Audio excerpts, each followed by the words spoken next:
grabación de la clase de hoy.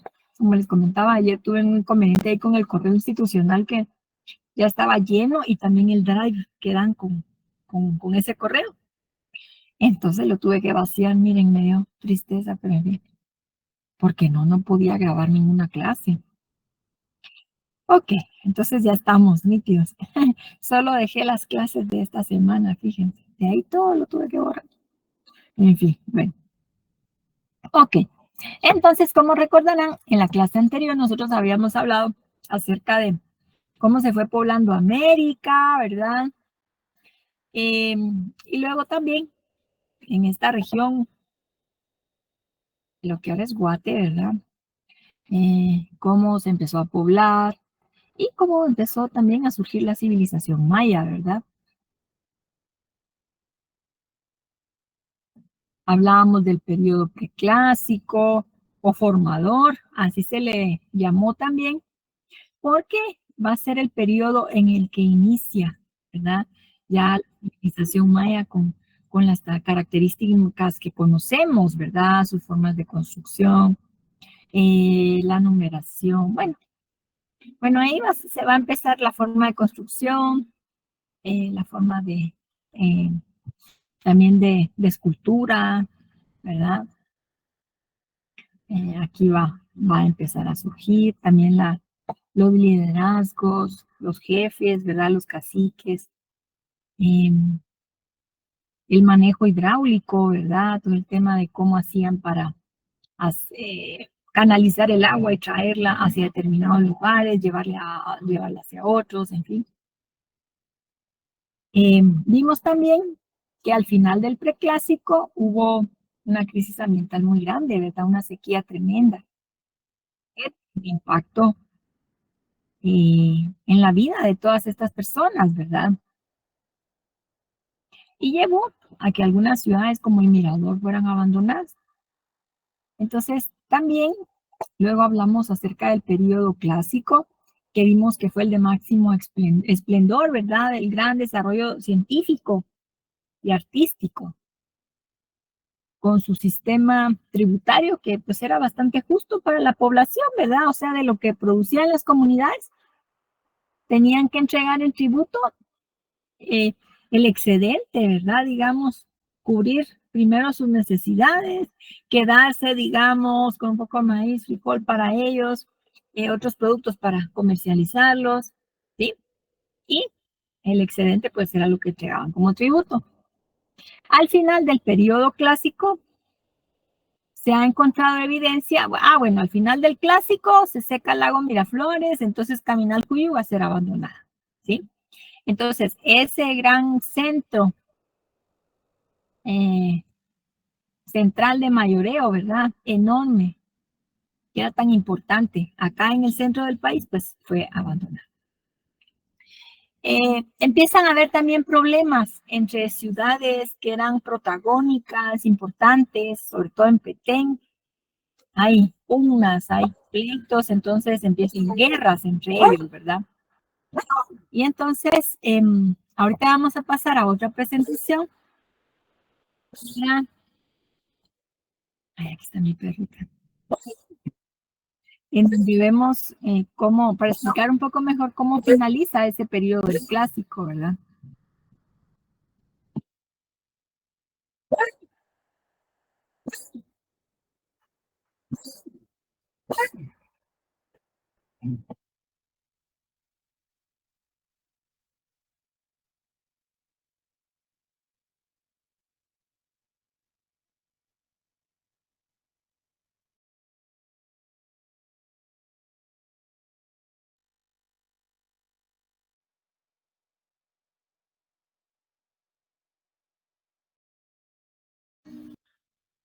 Bueno, entonces, como les comentaba, van a haber cambios importantes también al final del periodo clásico. Hemos escuchado que hay personas que dicen que los mayas desaparecieron. ¿Sí hemos escuchado esas teorías de que desaparecieron los mayas? No.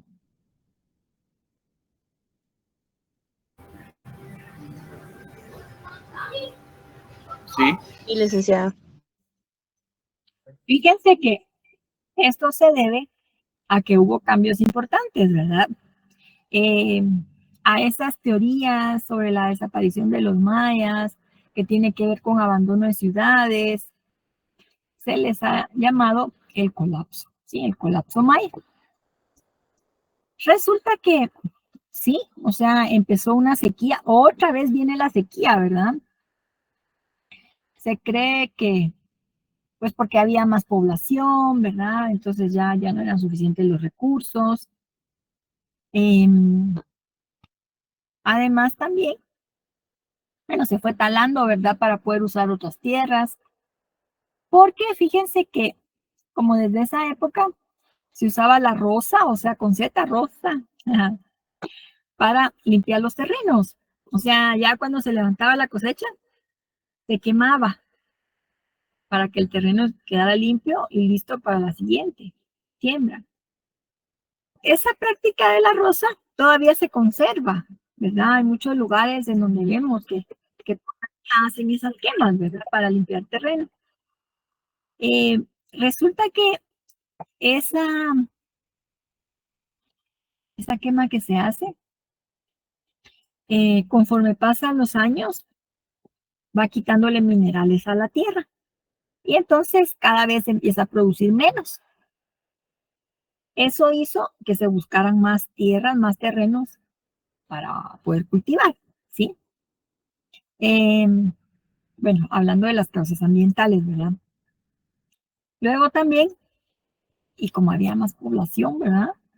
Más aldeas, más pueblos, sí, como el clásico fue un periodo de tanta abundancia, la población se había incrementado bastante, nuevos poblados y así.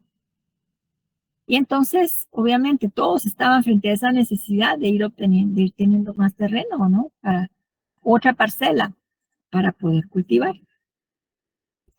Eh, Esa escasez de tierras y el problema, ¿verdad? De que las que se habían dejado, pues ya producían menos, en fin, también influyó en que lo que se tributaba, pues era menos.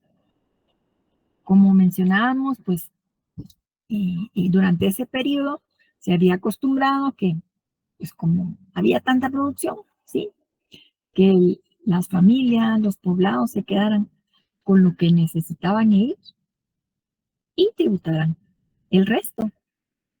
Pero si se producía menos, entonces lo que tributaban iba a ser menos o ya no tributaban algunos. Entonces, esto generó también exigencias de parte de los gobernantes, ¿verdad? Decir, bueno, muchachos, ¿qué pasó, verdad? O sea, ya no están cumpliendo con sus obligaciones, ¿sí?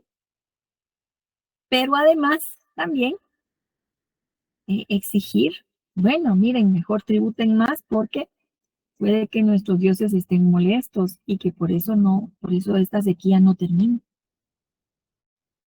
Frente a estas exigencias, hay muchas posibilidades de que hubiera rebeliones campesinas, ¿sí? Los pueblos se rebelaron contra sus gobernantes, ¿verdad? Pero ¿cómo nos estás exigiendo si no tenemos ni para comer, nos estamos muriendo de hambre, mi familia está enfermando? Entonces, ¿qué vamos a hacer? No podemos, no es justo. Se rebelan, pelean, ¿verdad? Contra su gobernante o simplemente se van, ¿sí?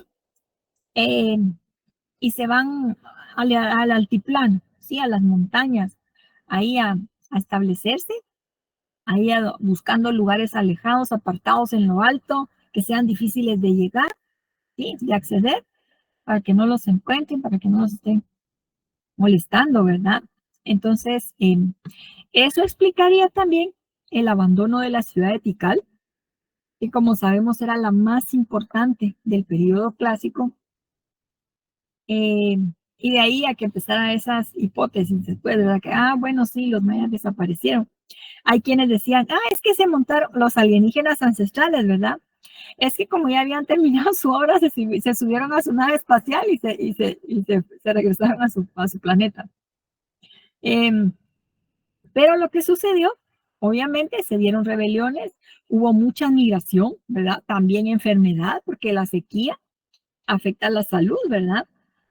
Entonces, muchas personas de Tikal se fueron para Yucatán, ¿sí? Bueno, hacia el norte, más al norte. Y allá fueron a fundar Chichén Itzá, después Mayapán y así.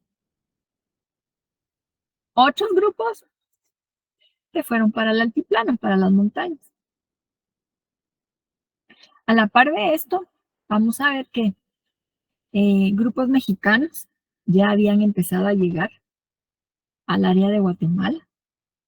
Ellos, grupos toltecas, que eran guerreros, cultura bélica, ¿verdad? Eh, que obviamente buscaban riquezas, ¿sí? Conseguir territorio, dominar poblados para que les tributaran. Entonces esto va a abonar más, ¿verdad? En el sentido de ir generando un ambiente muy bélico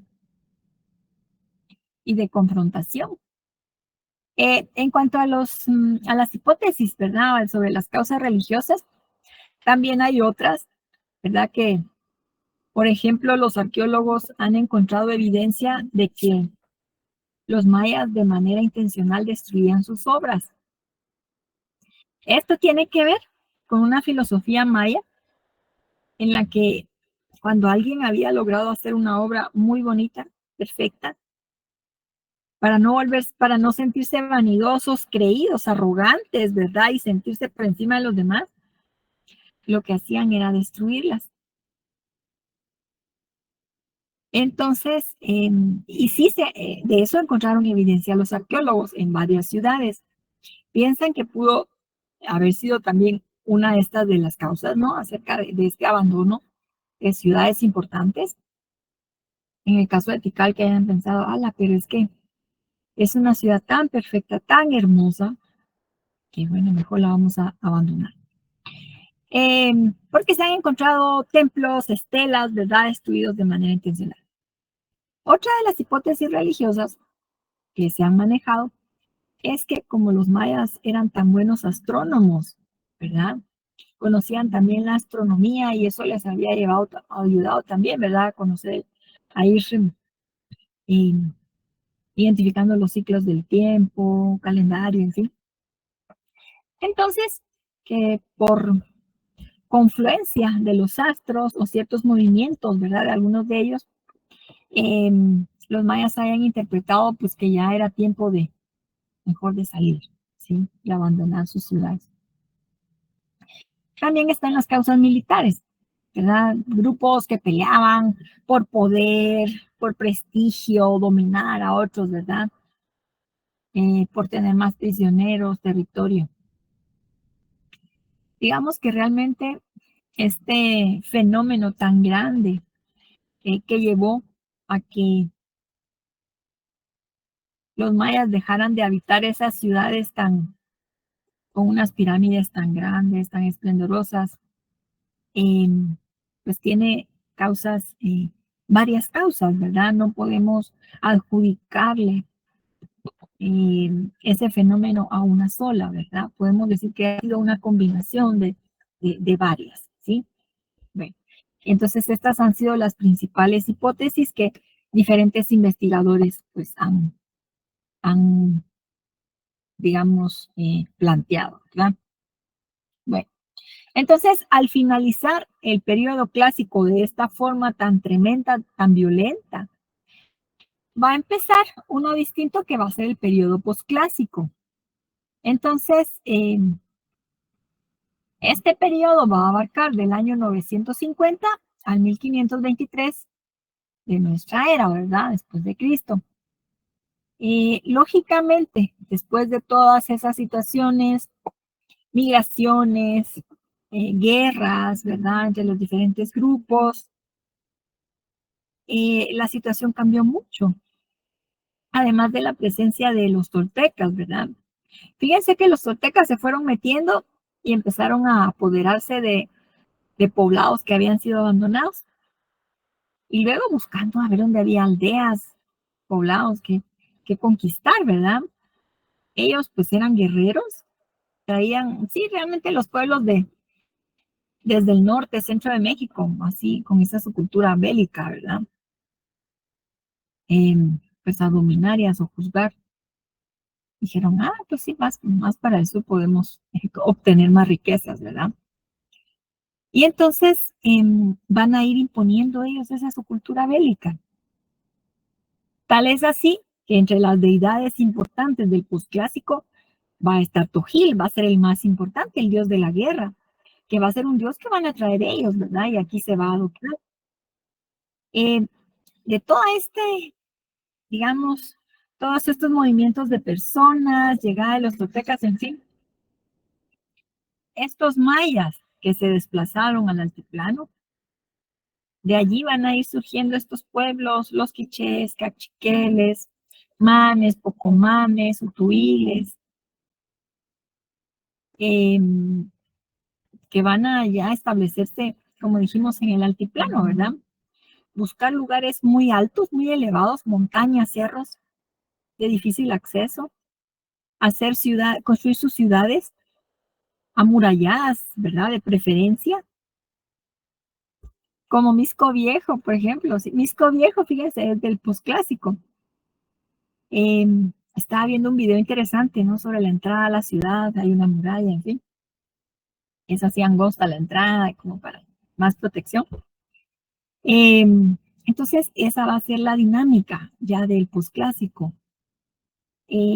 Obviamente, de todo el énfasis en el periodo anterior, en la ciencia, en el arte, en fin. Aquí pues va a decaer un poco ese interés, ¿verdad? Porque ya va a ser esta dinámica de conquistar, de dominar a poblados, ¿no? Para que les tributen. Eh, También en el tipo de construcción va a cambiar.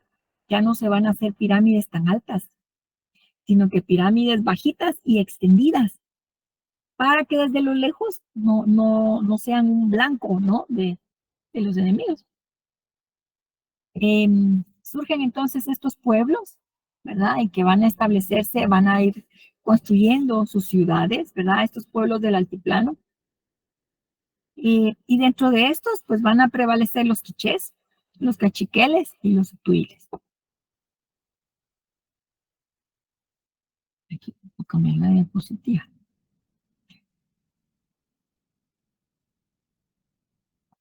La forma de gobierno va a cambiar bastante también, ¿verdad? Por consiguiente, en este periodo hablamos de un gobierno despótico tributario. ¿Qué significa esto? Que en esta etapa los señores, o sea, ya estas ciudades importantes se les van de cada eh, etnia, podemos decir, cada grupo étnico, se va a llamar señorío. Y entonces, porque los señores van a ser los que mandan. Y entonces, ellos van a empezar a exigir bastante tributo, cosa que no sucedía en el periodo anterior, ¿verdad? Entonces, despótico tributaria, esas exigencias tremendas, ¿no? Y con las armas, ¿no? La violencia. Hablamos de teocracias militares, porque como dijimos, pues se va a volver. Vamos a hablar de pueblos que tienen una cultura belicista, ¿verdad? Que están peleándose por dominar lados para que les tributen, que les paguen tributo. Eh, y fíjense que muy tremendo, ¿verdad? Porque lo que hacían muchos poblados antes, por ejemplo, de que llegaran los quichés a conquistarlos, mejor les mandaban a decir que ellos querían ser sus tributarios. Sí, sí, mire, nosotros queremos ser sus amigos, nosotros les queremos tributar para evitar que los atacaran, ¿verdad? Habían otros que empezaban a pelear, no, nosotros nos resistimos, y en la batalla se rendían, ¿verdad? Decían, ¿sabe qué? Mire, nos rendimos y para que nos respeten la vida y nosotros les vamos a tributar, ¿verdad? Entonces, era, digamos, por eso hablamos de teocracias militares, ¿sí? Y pues van a surgir grupos familiares a los que se les llama linajes, ¿sí? Que son élites familiares, que son las que gobiernan en cada señorío. El poder político se va a establecer en la principal ciudad, digamos, la capital de ese señorío. Se le va a llamar Ninja, Casa Grande. Van a haber otros poblados como que un poco más, no tan grandes como el principal, ¿verdad? Y pues aldeas también, ¿sí? Obviamente van a haber alguaciles para vigilar por la recaudación de los tributos, y en cada aldea va a haber un cacique o principal que pues va a velar porque también que se recaude todo, ¿verdad? En su poblado y pues que se entregue el tributo. Bueno, entonces, el primer señorío que se constituyó fue el señorío quiché. Los quichés pues aprendieron de los toltecas todo el manejo de las armas, estrategias de guerra, y entonces ellos se dedicaron a conquistar, ¿verdad? Poblados vecinos. Empezaron desde las Verapaces. Después Quiché, solo la Totonicapán, en fin, se fueron extendiendo luego hacia la costa. Se sabe que cuando llegaron los españoles, los quichés ya habían llegado hasta del lado de Chiapas y Soconusco, ¿verdad? Ya para allá más para México.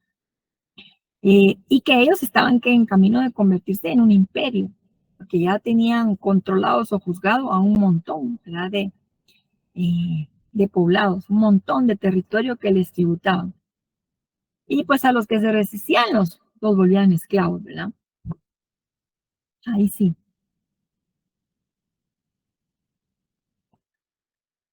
Dentro del señorío quiché había varios linajes, ¿verdad? Como dijimos, de estas familias, ¿verdad? Eran tres linajes, y el que gobernaba y tenía el poder eran los Nimaquiché. Obviamente las otras dos ramas estaban molestas, envidiosas, había muchas como intrigas y todo para ver cómo los quitaban y poder gobernar también los tamúbilos y locao. Una anécdota, ¿verdad? Acerca de los quichés. Fíjense que lograron ampliar sus dominios durante el reinado de Kikab, el rey Kikab. Y entonces se habían apoderado de un montón de territorio y de poblados, ¿verdad? Pero resulta que los hijos de Kikab estaban, bueno, por un lado, querían gobernar ya, porque Kikab, fíjense, su reinado fue de 50 años, él vivió un montón. Entonces decir, bueno, ya que nos toque algo, ¿verdad? Y también estaban molestos de que Kikab tuviera muchas consideraciones con los cachiqueles. Resulta que los cachiqueles también eran guerreros y eran socios, digamos, estaban aliados con los quichés, los habían ayudado para dominar a un montón de poblados. Lo que empiezan los hijos de Kikab a organizarse para atacar a los cachiqueles.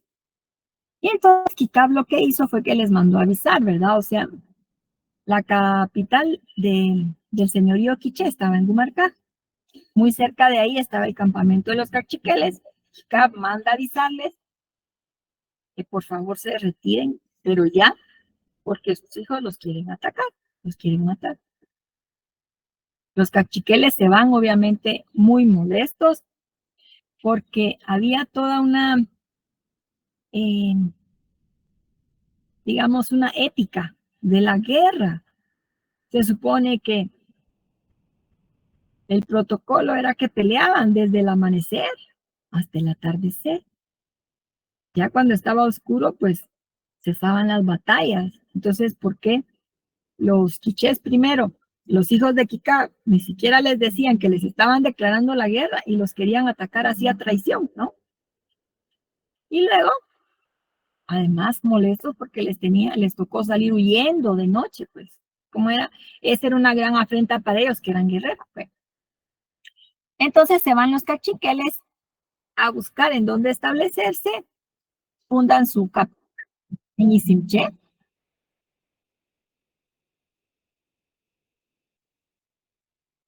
Aquí viene llegando otra compañera. Por favor, si hay quienes no pueden ingresar, me avisan.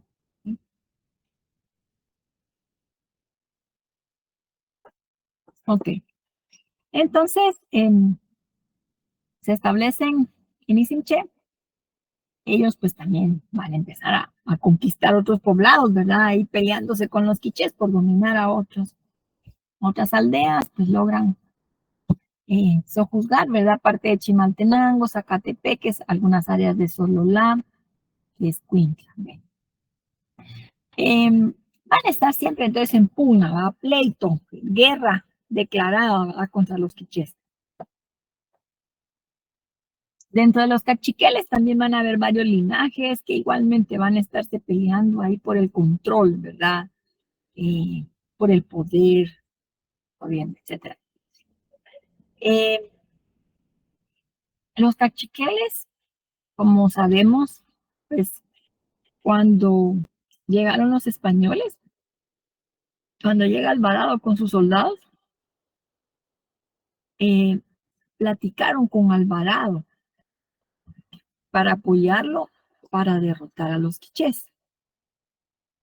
Ahora bien, no hay que tomarse esta alianza como algo que los cachiqueles eran diabólicos y malignos, ¿verdad?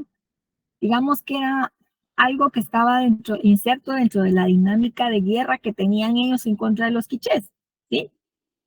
Los españoles les ofrecieron que les iban a dar privilegios, en fin, que les iban a respetar su poder que ellos tenían, sus dominios, ¿sí? Esta alianza pues no duró mucho, ¿verdad? Porque cuando los cachiqueles se dieron cuenta de toda la situación con Alvarado, que hasta les había quitado su capital y Sinché, ¿verdad? Para tomar posesión de allí, para fundar Santiago y en fin. Entonces, ellos, los cachiqueles, iniciaron una guerra en contra de Alvarado, ¿verdad? Luego tenemos también el señorío Sutuí, o Sutujil, cuya cabecera estaba en Chuitinamit, ahí cerca de Santiago Atitlán. Ocupó varios poblados, ¿no? A la orilla del lago de Atitlán, también parte de Suchitepeques. Ellos eran aliados de los quichés. Y pues estaban, entonces, por consiguiente, también peleaban contra los cachiqueles. Los utuiles sí mandaron soldados para ayudar a los quichés. Ya sabemos que los quichés pelearon varias batallas, ¿no? En contra de Alvarado. Los utuiles mandaron soldados para apoyar a los quichés. Pero pues al final ya sabemos que, bueno, vamos a ver nosotros qué argucias usaron los españoles, ¿verdad? Para derrotar a estos señoríos. Entonces, bueno, finalmente ya los utuiles se rindieron, aceptaron la soberanía del rey de España, su religión, etc. Como vemos, cuando llegan los españoles a nuestro país, bueno, ya Centroamérica, ¿verdad?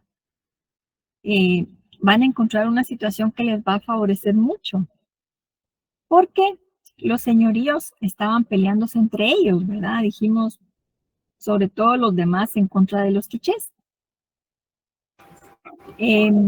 Dentro de cada señorío también había pleitos, ¿verdad? Dijimos todas esas envidias, complots para destronar que al primo, que al tío, porque ahora nos toca a nosotros, ¿sí?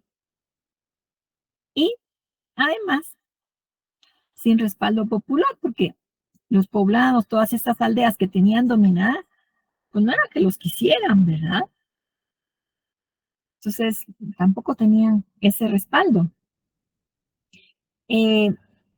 Cuando se dieron cuenta de lo que estaba sucediendo, de esta invasión que hacían los españoles, y trataron de unirse, ¿verdad? Que los quichés trataron ahí como que de llegar a acuerdos con los cachiqueles, en fin, ya era tarde, ¿sí? Entonces, todo esto fue aprovechado por los españoles para someter a todos estos pueblos. No sé si tengamos aquí algún comentario. Sí, yo sabía que habían 16 señoríos, no sé si era cierto. Sí, había más. Estaba el señorío Mame, Saculeu, los Pocomán, ¿verdad? Que ellos fundaron Misco Viejo, pero después los cachiqueles los derrotaron y tomaron esa ciudad. Sí, eran más. Pero estos, digamos, eran como los protagónicos, ¿verdad? Como los más beligerantes y los que tenían más dominio, ¿verdad? Más, como más comunidades bajo su mando.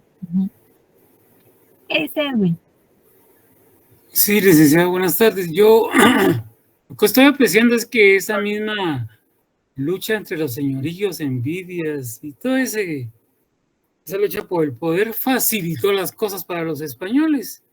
Si no, tal vez no nos hubieran conquistado. Si nos hubiéramos unido como señoríos en aquel entonces, presumo yo, hubiéramos sido una nación más fuerte. Esa es mi conclusión. No sé si estoy en lo correcto. Así es, Edwin. Sí, y eso lo aprovechaban los españoles, porque también, como ellos venían de México, allá también usaron esa misma estrategia. Averiguaron, ¿quiénes son aquí los más fuertes? Los aztecas. ¿Y con quiénes son sus enemigos? Y se alían con los enemigos de ellos para derrotarlos. Igual hicieron acá, ¿verdad? Bueno, ¿quiénes son los más fuertes? Los quichés. ¿Y quiénes son los enemigos? ¿No? Entonces, aprovecharon esas divisiones que había, ¿verdad? Esas diferencias, ¿verdad? Todos esos pleitos que había entre ellos a su favor, ¿verdad? Lamentablemente. No hay gran diferencia con lo que pasa hoy en día, entonces. Sí, fíjese que sí, lamentablemente, ¿verdad? Como para, sí, esta reflexión, ¿verdad? Como la historia siempre nos sirve para reflexionar sobre nuestra actualidad, ¿verdad? Sí, realmente tantos grupos, ¿verdad? Y que nos dan argumentos para dividir y para que peleemos, mientras otros, pues, son corruptos, cooptan las cortes, en fin, ¿verdad? Entonces, sí, hay que tener cuidado con eso. Sí, es una gran reflexión. Gracias, licenciada. Gracias, Edwin.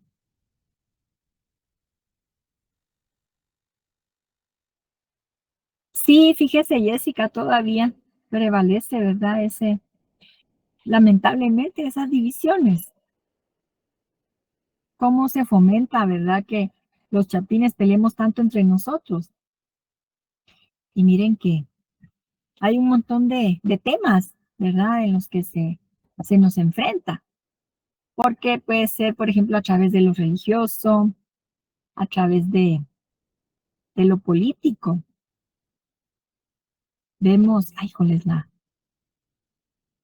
la otra presentación? Ahorita solo voy a ver la que sigue. Pues fíjense que sí, hay que estar atentos. Aquí está.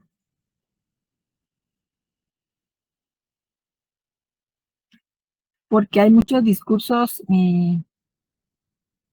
tal vez habrán escuchado por ahí esto de que entre izquierda y derecha, ¿verdad? Nos quieren poner a pelear también y son cosas muy absurdas. Solo para polarizar, para dividir. Ok, entonces ahora, fíjense que vamos a empezar a ver esto que en Occidente se conoce como el descubrimiento de América, ¿verdad? Para Europa, para los españoles, fue el descubrimiento, ¿no? De Cristóbal Colón, de un nuevo continente. Pero para los pueblos originarios, eso no fue un descubrimiento, ¿verdad? Ellos cuestionan, porque dicen, bueno, pero si nosotros ya éramos aquí, ya éramos civilizados, éramos pueblos avanzados, ¿sí? Y, o sea, realmente ellos solo llegaron a invadir, ¿no? Pero no fue Colón. Ah, ¿qué dice Alfonso? no fue Colón el primero, fue Américo Vespucio. Ah, no, fíjese que Américo vino después. Américo vino después a conocer, ¿sí? Y para hacer Es al más. revés. ¿Qué dice José? Estaba diciendo Alfonso que era al revés. Sí, sí, fue al revés. O sea, ya había llegado Colón y después vino Américo y estuvo viajando y pues haciendo mapas y todo. Entonces, en honor a él fue que le pusieron Américo. Y también porque los reyes estaban peleando con Colón. Bueno, ¿qué dice Jessica? Buenas noches a todos.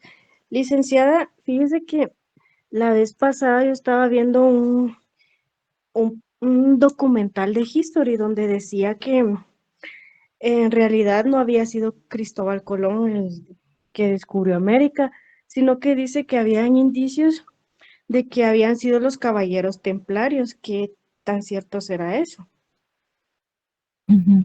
Fíjese que, no sé si los templarios, pero hay evidencia de que los vikingos, como pueblos nórdicos, llegaron a Norteamérica, en Terranova estuvieron, pero no estuvieron mucho tiempo.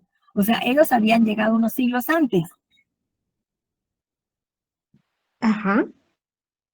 Sí, fíjese. Entonces, digamos, Colón realmente se le ha dado ese crédito porque llegó, hizo los viajes y a partir de allí, pues ya los reyes estuvieron mandando a otros exploradores a recorrer el territorio, a conquistarlo y a tomar posesión. Entonces, así fue como ellos se conocieron, digamos, eh, la mayoría del territorio que había aquí y lo fueron conquistando, ¿verdad? Pero sí, fíjese que fueron esos pueblos que ya habían llegado antes, ¿verdad? Lo de los templarios, no sé. Los templarios, que voy a averiguar, pero fíjese que esto de los vikingos y esos pueblos nórdicos, sí, y que ya habían llegado varios siglos antes, pero no se quedaron, ¿verdad? Gracias, licenciada. Para servirle a Jessica. Bueno, entonces, ¿cuándo fue el descubrimiento? Yo creo que todo, a ver si lo sabemos. ¿Cuándo fue? ¿Cuál es la fecha que se conoce, que fue el descubrimiento de América, la que cómo nos, ¿verdad? Cuando estamos desde la primaria. ¿Qué dice Willy? Fue en el año de 1492 que fue que se descubrió que Cristóbal Colón vino por primera vez al Golfo, que se llama Gloria a Dios, creo que si no estoy mal, Gracias. que está ubicado en Honduras. Oh, pero eso fue después, fue como el tercer o cuarto viaje, porque fíjese que el primero, él llegó a las islas del Caribe, ¿sí? A la isla Guananí, que le llamó la española, en fin. Entonces ahí llegó primero a las islas. Y ahí fue cuando nos contaron de que fue Rodrigo de Triana que gritó tierra, tierra, ¿sí? Entonces es algo que desde la primaria, ¿verdad? Venimos viendo ahí en nuestra clase de sociales. Cristóbal Colón, entonces ese 12 de octubre, que queda como fecha de conmemoración, fíjense que para los españoles es una gran fiesta nacional, porque ellos se enriquecieron de todos los recursos que había aquí, ¿verdad? Pero acá en Guatemala, pues se le conoció un tiempo como el Día de la Raza, ¿verdad? Ahora también de la interculturalidad y en fin. Bueno, entonces vamos a hablar un poco acerca de las razones que motivaron el viaje de Colón. Fíjense que en ese entonces los musulmanes se habían apoderado de Constantinopla y por allí era la principal ruta para llegar hasta la India. A ver, Constantinopla, por acá, ¿verdad? Y entonces habían cerrado ese paso y era el principal para llegar hasta las especies.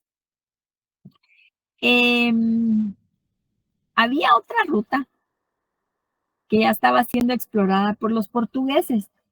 Los portugueses comenzaron a hacer viajes. Si vemos acá, ¿verdad? Que está la península ibérica, que está Portugal y España. Los portugueses tenían mucho desarrollo en navegación y empezaron a buscar nuevos territorios para conquistar y también otra ruta para las especies. Y ellos empezaron bordeando África. Entonces, los reyes, doña Isabel, don Fernando, sabían que por esa ruta, pues no podían ir ellos, no se iba a poder, ¿verdad? Porque era, digamos, entrar en pleito con Portugal. Disculpen, fíjense que yo dejé esta cosa con volumen. Voy a quitar. Okay.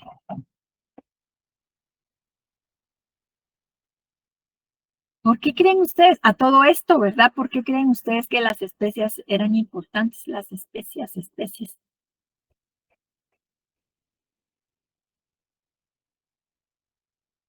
Primero, digamos que eran las especias. ¿Qué son?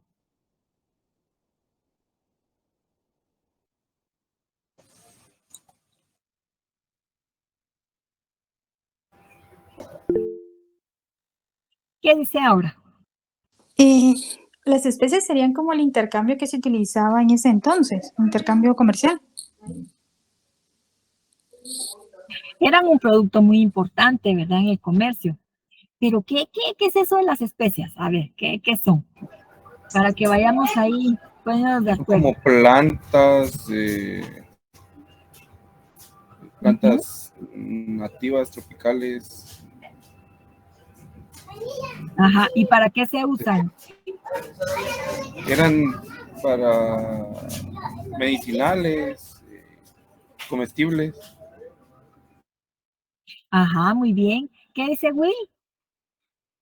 Las especies eran el modo que ellos usaban como para crear sus medicamentos que únicamente se exportaban desde África. Sí, eran usadas, digamos, eran como hierbas de olor, ¿verdad? Que decimos así, dicen ahora las abuelitas, ¿verdad? Que se utilizaban, como ustedes han dicho, para hacer medicamentos. A ver, ¿qué más? ¿Qué dice Eddie? Buenas noches, les deseo. ¿La usaban como perfúmenes también? Para hacer perfumes, ajá. Para conservar la comida también. Fíjense que como en esa época no había refri, se usaba la sal, pero también las especies. Entonces eran bien importantes para sus rituales, dice Shirley. Entonces, además de que para nosotros ahorita pues son para dar sabor, ¿verdad? A los recaditos, a las salsas, a las diferentes comidas, ¿verdad? Para remedios, dice Jessica. Sí, fíjense, por ejemplo, yo estaba leyendo el orégano, que es una hierba que se usa mucho para dar sabor, ¿va? A la comida. También dice que es muy bueno consumirlo, que ayuda como para en tés o en comidas, para la artrosis y así otro tipo de cuestiones. Hay otras plantas que son buenas para hacer ungüentos, que para el dolor y así, ¿sí? ¿Se acuerdan que también, por ejemplo, durante la pandemia, además de los medicamentos de laboratorios, ¿no? Que se recetaban, también habían muchos test, ¿sí? Con un montón, ¿verdad? Oh, con las náuseas, dice Jessica. Mire, qué interesante. Entonces, y vimos que todos los test funcionaban bastante, ¿sí? Cómo ayudaban a las personas a ir saliendo, ¿verdad? De la enfermedad. Entonces, las especies han sido muy importantes. Y entonces, al verse interrumpido el paso, las especies se volvieron muy escasas, se pusieron caras. Era importante entonces conseguir un acceso, encontrar una nueva ruta. Los reyes católicos, que así les puso el Papa, ¿verdad? Porque expulsaron a los árabes de la península. Entonces, ustedes van a ser los reyes católicos. Entonces, necesitaban conseguir que alguien hiciera un viaje así para encontrar una nueva ruta. No tenían dinero para financiar viajes. Y entonces vamos a ver que había un señor llamado Cristóbal Colón. Fíjense que Colón, hay que reconocerle que tenía mucha experiencia en navegación, que tenía sus conocimientos en esas áreas, ¿verdad? No sé si Will levantó la mano otra vez. Lo siento, Lee, se activó sola. Se activó. Bueno, no se preocupe. Va. No, yo por si quería comentar. Entonces, sí, desde Patojito empezó a trabajar como grumete, ¿verdad? En los barcos. Él era de Génova, Italia. Pero luego, pues ahí en su pueblo y después se fue a Portugal. Y como decíamos, los portugueses muy avanzados en navegación. Entonces Colón tenía mucha experiencia, sabía sobre las mareas, los vientos, que era bien importante porque pues ahí todavía no existían los motores, ¿verdad? Entonces era pues con el viento y ver que las mareas les ayudaran para que impulsaran al barco también, ¿verdad? Que ayudaran a llegar más rápido. Entonces tenía su experiencia en navegación. También cuando no tenía trabajo como marinero, pues trabajaba también, ayudaba a copiar mapas. Entonces así fue teniendo acceso a más información acerca de las rutas, ¿verdad? Las distancias que había, ¿verdad? Algo que también ayudó para que pudiera hacer su viaje fueron varios avances científicos. Por ejemplo, la brújula se había ido perfeccionando. Estaba este otro instrumento que ven acá, que se llama astrolabio, creado en Oriente, ¿verdad? Y que permitía saber la latitud en la que se encontraban ubicados, ¿verdad? Cuando viajaban. Entonces, también esto ayudó. Se había empezado a construir una nave, la carabela, que van a decir, bueno, sí, ¿se acuerdan ustedes que desde la primaria nos hablaban de las carabelas? Y fíjense que esta nave tenía una particularidad. Era una nave más ligera, más pequeña. No era más ligera, pues también era más rápida, ¿verdad? Para navegar. Había otros barcos. Había una que era tipo nao, por ejemplo, que eran unos barcos gigantes, pesados, que eran para trasladar mercancías, ¿verdad? O para el comercio. Entonces eran súper grandes y pesados, eso no se movía. Pero las carabelas eran más ágiles, ¿verdad? Eran más ligeras, más angostas, se desplazaban mejor. Además, combinaban varios tipos de velas, porque si vemos acá, tiene velas cuadradas y tiene otra como la tradicional, ¿verdad? Así triangular. Esto permitía también un mejor manejo, control, ¿verdad? De la nave. Esto también ayudó, ¿verdad? A que Colón tomara su decisión y decir, bueno, sí voy a hacer el viaje. Ya se había inventado la imprenta, que como sabemos, pues sirve para reproducir libros, ¿verdad? Entonces, también, como esto ayudó para que Colón pudiera tener acceso a libros de viajes de Marco Polo, de Enrique el Navegante, que había sido un rey de Portugal, en fin, y así de otros, ¿verdad? Para conocer un poco más, ¿verdad? Acerca de las rutas. Y fíjense que estaba el Mapamundi de Toscanelli. Mapamundi, sí sabemos que es un Mapamundi. Sí. A ver, ¿qué es un Mapamundi? El que nos da los continentes y los océanos El mapa del mundo. Completos. Ajá, sí, así es. Entonces aparece, ¿verdad? Un mapa del mundo. Están los continentes con los océanos y todo. Bueno. Entonces, fíjense que había un geógrafo de esa época que era Toscanelli. Y él había hecho un mapa mundi, en donde aparecía, bueno, esta es una parte de ese mapa mundi, pero aparecía del lado derecho de Europa, ¿verdad? Aquí hay pedacito, ¿verdad? De Portugal, España. El Océano Pacífico, según Toscanelli, aquí estaba una isla grandota que se llamaba Zipango, que es lo que actualmente es Japón. Como acordémonos que ellos hacían los mapas con lo que se conocía, ¿verdad? Con lo que ya se había visitado. Información que llevaban los viajeros o que los geógrafos habían ido a conocer y entonces ahí iban juntando las piezas, ¿verdad? Como se lo imaginaban y según ellos calculando las distancias. Entonces, según Toscanelli, aquí estaba el Océano Pacífico, aquí estaba Zipango y después ya se podía llegar a la India. Colón vio este mapa y dijo, oh, está. Entonces sí me animo, ¿verdad? Sí me lanzo a esta aventura porque pues realmente no está tan lejos y sí voy a poder llegar.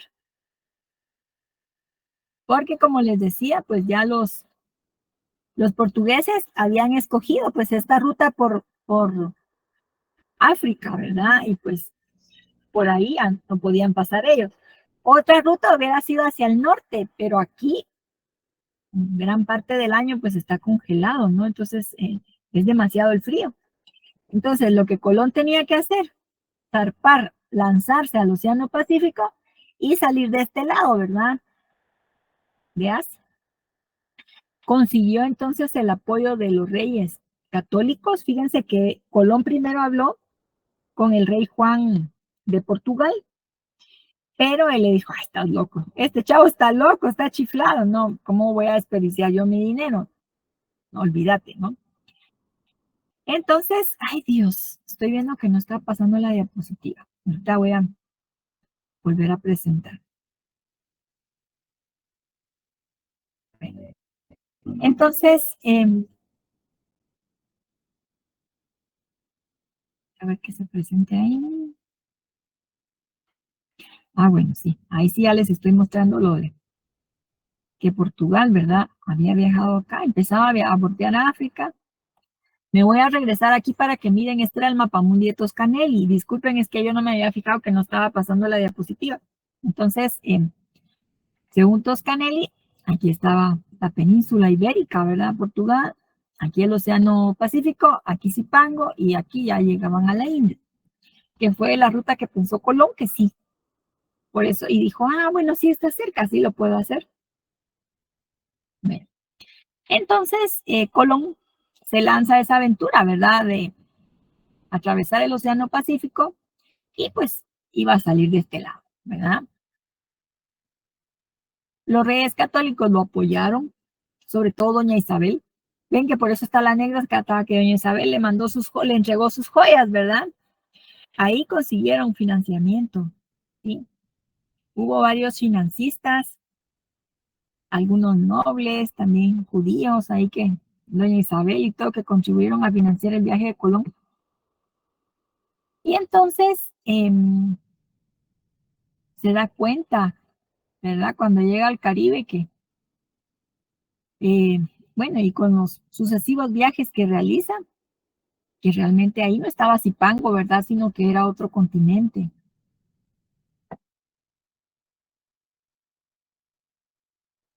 Esta fue la ruta que siguió durante su primer viaje, ¿verdad? Entonces, si vemos acá, ¿verdad? De fondo el mapa de Toscanelli, pero no, se vino a topar aquí que había otro continente.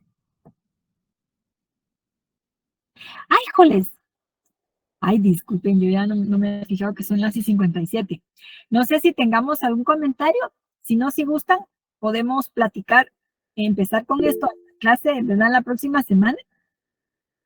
Ahí para que tengan tiempo. ¿Qué dice Will? Lick, solo una pregunta sobre su libro. Es que aún no tengo entendido dónde, o sea, ¿cuál es el nombre del libro? que usted usa para dar la clase. Ah, fíjese que es antología de historia de Guatemala. Aquí se lo estoy anotando. Mercedes Flores y Botsbeli Arriaga.